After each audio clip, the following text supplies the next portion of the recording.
नमस्कार दोस्तों, आज हम एक ऐसे विषय पर बात करेंगे जो भारत के हर स्टूडेंट और उनके भविष्य से जुड़ा है। हम बात कर रहे हैं यूजीसी यानी यूनिवर्सिटी ग्रांट्स कमीशन के बारे में। आज के इस वीडियो में हम सिर्फ ये नहीं जानेंगे कि यूजीसी कानून क्या है, बल्कि उन गंभीर कारणों को भी समझेंगे जिनकी वजह से आज इसका विरोध हो रहा है। क्या ये कानून वाकई स्टूडेंट्स की भलाई के लिए है या ये शिक्षा व्यवस्था में रुकावट बन रहा है? चलिए बिना किसी शोर शराबे के इस पूरी हकीकत को विस्तार से समझते हैं।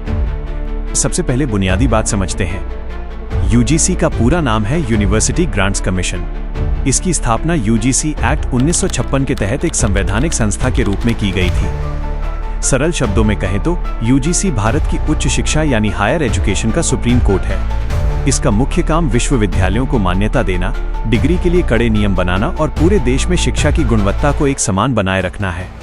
भारत में कौन सी यूनिवर्सिटी डिग्री दे सकती है और कौन सी नहीं, इसका अंतिम फैसला सिर्फ और सिर्फ यूजीसी ही करता है। बात करते हैं इसके कानूनी पहलुओं की। यूजीसी कानून ये सुनिश्चित करता है कि भारत में कोई भी कॉलेज या यूनिवर्सिटी अपनी मनमानी न कर सके। ये कानून तय करता है कि किस डिग्री की वैल्यू क्या होगी, ऑनलाइन और डिस्टेंस एजुकेशन के नियम क्या होंगे और कॉलेज में पढ़ाने वाले प्रोफेसर की न्यूनतम योग्यता क्या होनी चाहिए। अगर कोई संस्थान इन नियमों का उल्लंघन करता है तो उसे फर्जी या इलीगल घोषित कर दिया जाता है। यह कानून एक फिल्टर की तरह काम करता है ताकि छात्रों को रद्दी कागज के बजाय असली और वैधानिक डिग्री मिले। विरोध के मुख्य कारण। पहली चुनौती, इतने महत्वपूर्ण काम के बावजूद इस कानून का कड़ा विरोध क्यों हो रहा है? इसके पीछे 3 बड़े कारण हैं। पहला कारण है विश्वविद्यालयों की स्वायत्तता यानी आजादी का खत्म होना। कई विशेषज्ञों और प्रोफेसरों का आरोप है कि यूजीसी जरूरत से ज्यादा दखल-अंदाजी करता है।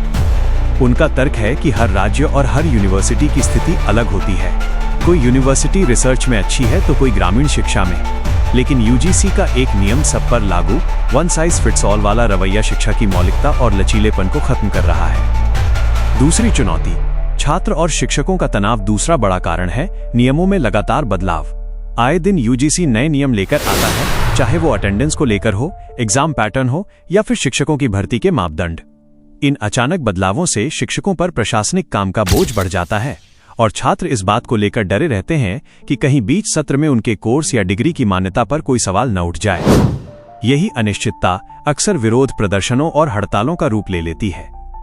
तीसरी चुनौती, ऑनलाइन शिक्षा और आधुनिकता। तीसरा कारण आज के डिजिटल युग से जुड़ा है। आज ऑनलाइन शिक्षा का दौर है, लेकिन यूजीसी के नियम इस क्षेत्र में काफी सख्त हैं। हर यूनिवर्सिटी को ऑनलाइन डिग्री देने की इजाजत नहीं है। आलोचकों का कहना है कि जहां पूरी दुनिया शिक्षा को डिजिटल बना रही है, वहीं यूजीसी की पाबंदियां छोटी यूनिवर्सिटीज और उन छात्रों के रास्ते बंद कर रही हैं जो घर बैठे सस्ती और अच्छी शिक्षा पाना चाहते हैं। लोगों को लगता है कि यूजीसी इनोवेशन की रफ्तार को धीमा कर रहा है। सच्चाई का दूसरा पहलू, नियंत्रण क्यों जरूरी है? लेकिन दोस्तों, इस सिक्के का एक दूसरा पहलू भी है जिसे नजरअंदाज नहीं किया जा सकता। कल्पना कीजिए कि अगर यूजीसी जैसा कोई कंट्रोल ना हो तो क्या होगा? गली मोहल्ले में फर्जी यूनिवर्सिटीज खुल जाएंगी, डिग्रियां बाजार में बिकने लगेंगी और अंत में नुकसान सिर्फ एक मासूम छात्र का होगा। यूजीसी का कड़ा रुख ही है जो फेक यूनिवर्सिटीज के मकड़जाल से छात्रों को बचाता है और आपकी डिग्री को अंतर्राष्ट्रीय स्तर पर पहचान दिलाता है। सरकार का कहना है कि ये तमाम सुधार नई शिक्षा नीति NEP का हिस्सा हैं ताकि भारत की शिक्षा व्यवस्था को वैश्विक स्तर का बनाया जा सके। निष्कर्ष यही निकलता है कि व्यवस्था में सुधार की गुंजाइश हमेशा रहती है, लेकिन नियमों का होना भी उतना ही अनिवार्य है।